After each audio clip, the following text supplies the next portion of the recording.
Welcome to the Midlife Dating Without the Crisis podcast, helping both baby boomers and Gen Xers maintain their sanity and survive the online dating experience. If you're a single guy or gal who find himself back on the dating market, getting that second chance to an even better relationship, we've got your back. And now, from the 50 Dates at 50 studios, helping to bring the fun back into dating, here's your host, Paul Nelson.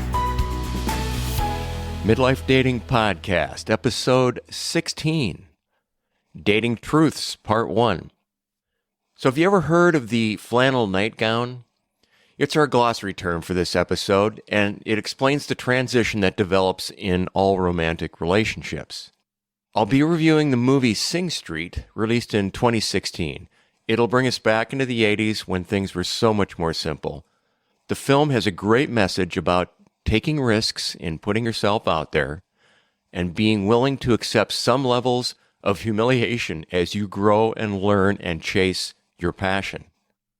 In the Potpourri Segment, I'm going to cover Dating Truths Part 1. These truths emerged out of repeating patterns and behaviors I began to pick up on when I started dating again back in my early 50s regarding soulmates, rejection, how to test the dating waters effectively, and so much more. So by the end of this episode, you're going to have a great grasp on why rejection is your friend and why it's a good thing. Also, how easy it is to increase your dating and romantic intelligence. If you like what you hear, please take a moment and click on the subscribe or follow button. I don't want you missing out on making any of your date nights more memorable. So now, 50 daters, let's start turning those dating busts into dating bests. How can you walk it if you don't talk it? Our glossary of today's dating terms explains the language. The flannel nightgown, also known as comfort love. This is a relationship condition where sexual, sensual, and erotic energy is replaced by an affectionate, cozy, and amicable bond. Reversing this relationship predicament back in the direction of the erotic requires space or distance between the couple, as discussed in Esther Perel's book, Mating in Captivity. This, guys and gals, is why time apart, guy time and gal time, is so important. It's that time and space apart that will help rejuvenate that sexual tension between the couple. Today's special, our chick flick, movie review of classic dating and relationship lessons taken from the big silver screen. Sing Street, released in 2016, is the movie review for this episode. And this movie takes place in Dublin, Ireland in 1985, and it follows Connor, a teenager getting transferred to a public school who has to deal with all the grim realities of being the new kid. He gets picked on heavily by both the staff and the students. He meets a girl by the name of Rufina, and to impress Rufina, he tells her he's making a music video and wants to know if she would like to be in it. She shows interest, so he has to quickly form a band and rehearse some songs. Influenced by the likes of Duran Duran, Hall & Oates, Spandau Ballet, The Cure, and Joe Jackson, Connor gives himself a makeover, which initially does not go over well. Connor's older brother, Brendan, supports him and helps him to better understand the bands of the era. Their own band begins to improve, and the chemistry builds between Connor and Rufina as they make videos. Rufina realizes the songs Connor is writing are about her, and Connor learns that he must compete with older guys for Rufina. Sing Street is an excellent movie about being the underdog on many fronts. The soundtrack is great, and this is definitely going to bring you back into the 80s. As an added bonus, the originals that Connor's band plays are pretty catchy too, and the story will definitely bring a smile to your face. Now, the Midlife Dating Podcast take on this movie is about risks. Connor took a risk in talking with Rufina. He took a risk in starting the band, and he took a risk in making the videos. Additionally, Connor takes a risk in wearing makeup, which, when you watch bands like Duran Duran, that's the thing to do. The ending of this movie is even high risk. The movie is also about going full throttle at something that you're passionate about. There are several truthful scenes in this movie as Connor learns how to conduct himself around women. And I'll tell you, as far as Connor goes, I'm going to completely admit that I wore makeup in some of the hair metal bands that I played in back in the 80s. So I can completely identify with Connor attempting to wear makeup. Why do we need to watch it? Well, this is simple. Connor in this movie learns that women are emotion-driven. Most guys, especially nice guys, don't understand this. They tend to view these interactions from a purely logical standpoint. Furthermore, most men don't understand the difference between dating a woman and being her boyfriend. Guys, dating a woman does not make her your girlfriend. It's about taking a risk and putting yourself out there. When you show up for a date, put your full effort into the interaction. Don't just go through the motions. In this movie, Brennan explains to Connor how relationships can start for the wrong reasons. For boomers and Gen Xers, this is true in our youth for one set of reasons, and it is true today for a completely different set. Since we're in the third and fourth quarter of our lives, it's better to spend it with someone we really want to be with, rather than one who's just convenient to be with. Hello, dear. Hello, Mom. Have a nice time? I'll say. Jack's awfully handsome and such a smooth dancer. Mom, how can I tell if... how did you know when you were in love with Dad? Oh, I'd been in love several times before. I got so I could recognize the symptoms. Several times? Mm-hmm. And each time I thought I'd found my Prince Charming. Most people fall in love quite a few times in their lives. Well, then, how can you tell when you're really in love? Well, I'll have to think about that. Let's save it tomorrow, shall we? All right. Good night. Good night, dear. Most people fall in love quite a few times. I wonder if Jack knows that. I tell you, Bob, I haven't dated any girl but Nora in 2 months. We're really in love. Uh-huh. And you were really in love with Betty and Mary and Alice and I don't know who else. And there'll be others, I suppose. Oh, no. That's over with. You know, Bob, Nora's the prettiest girl I've ever known. She's just as beautiful as... Beautiful. And you think that's all that matters? Oh, hurry up and get in bed, will you? Bob, did you feel this way when you fell in love with Jean? Oh, look. I've felt that way lots of times. The trouble with you is, you don't seem to understand what love is really about. You young punks go to the movies a couple of times, do a little necking, and you think you're in love. I've never seen anything like it. All I wanted to do was ask. You don't have to get sore about it, do you? Oh, I'm sorry, Jack, but look at it this way. You just haven't been around enough to know what love really is. Believe me, it's nothing like the slush they give you in the movies. Well, I don't know, Bob. That's right.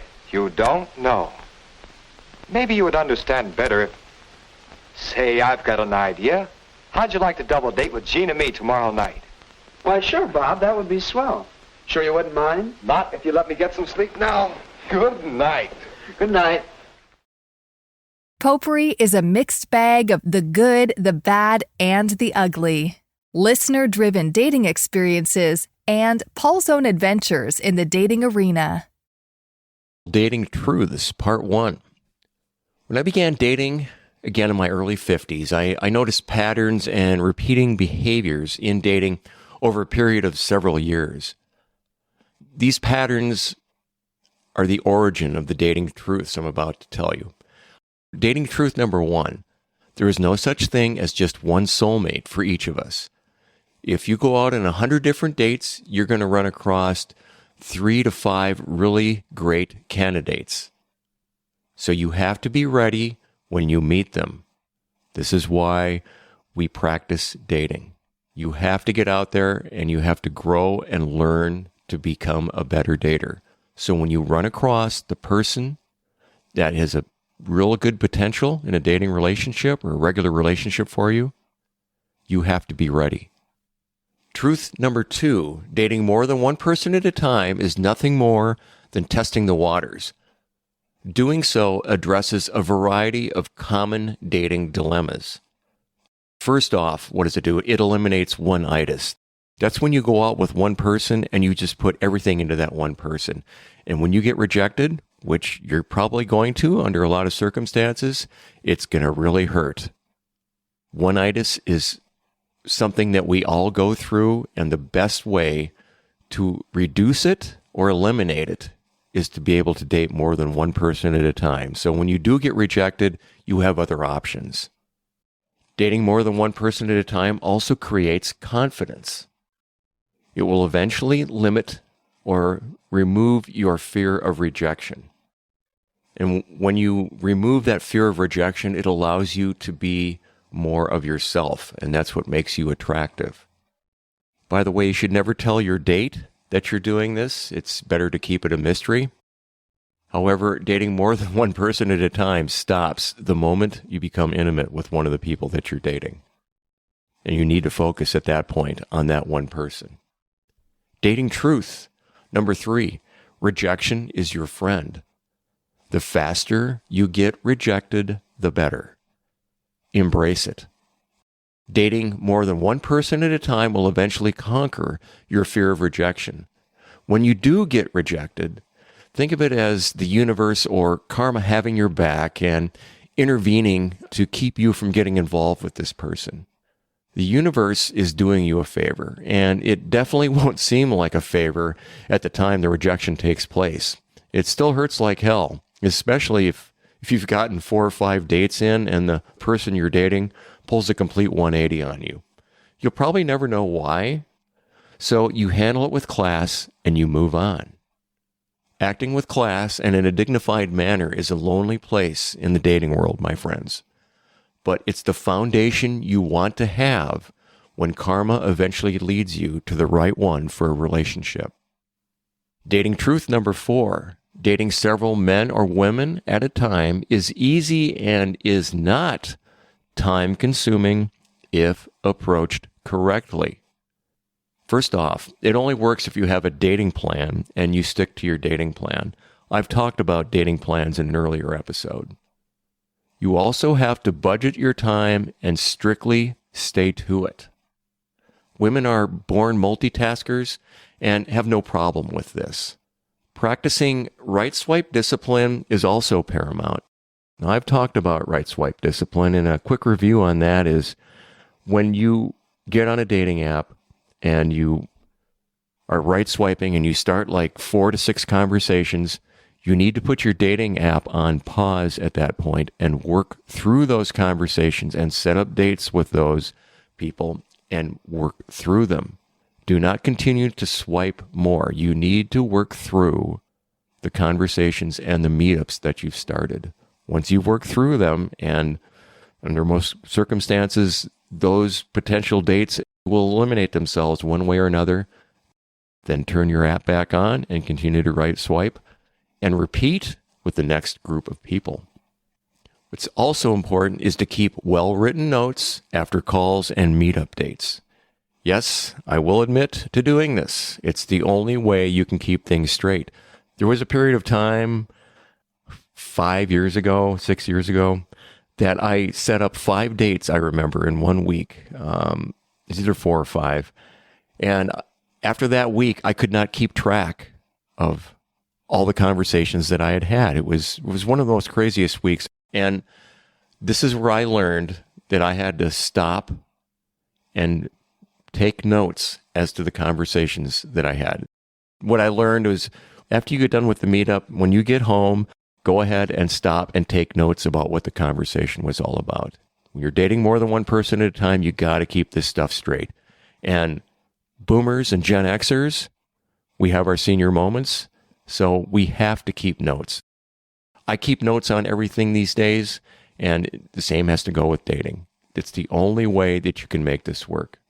Next up is understand, when it comes to dating more than one person at a time, that the phone and text messages are for date logistics. Setting up meetups, places, times, you got to keep it and stick to that. Save your conversations for face-to-face, not over the phone or by text. When you send a text message, I think you're missing anywhere between 70 and 90% of the communication that's going on. There's no vocal tonality and there's no body language associated with it. I have screwed up more interactions trying to be cute by text until I finally learned you keep it to logistics. Same with the phone call. After your first initial call, you set up the date and you stick to that. Stay off the phone. If you're on the phone with 5 or 6 different people and you're having 2 or 3 conversations with each one, next thing you know, all your free time is gone. Next up is keep your date short, 60 to 90 minutes. If you have a follow-up date, 1 to 2 hours. Keep them short. Why do we keep them short? Because it's easy to put your foot in your mouth. And after that date, take some notes as to what you did and what conversations you had. Dating truth number 5. Dating is a learned skill set. Most people are not willing to grow to be better daters. Growth means pain and suffering during the learning process. When you start to get 20 meetups in, something remarkable and cool will begin to happen to you. Things will begin to slow down.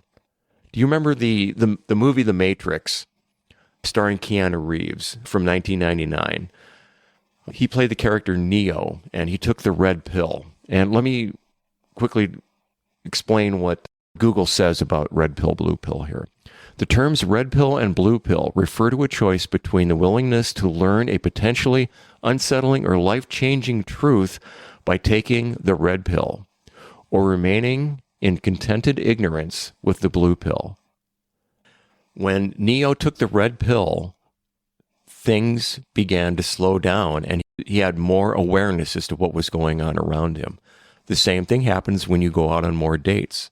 The more dates you go on, things begin to slow down and it's not quite as out of control or overwhelming. I can use a couple of professional sport analogies in this too. In professional baseball, as batters gain experience at the plate, one of the things that happens to them is the pitches begin to slow down for them. They can actually begin to read the way the stitches on the ball spin, and they can get an idea what type of pitch it is that's coming in at them. They still only have fractions of a second to make a decision. Everything slows down, and they can actually make judgments on whether to swing at the ball. It takes several at-bats or years to develop this skill set. Same with professional football.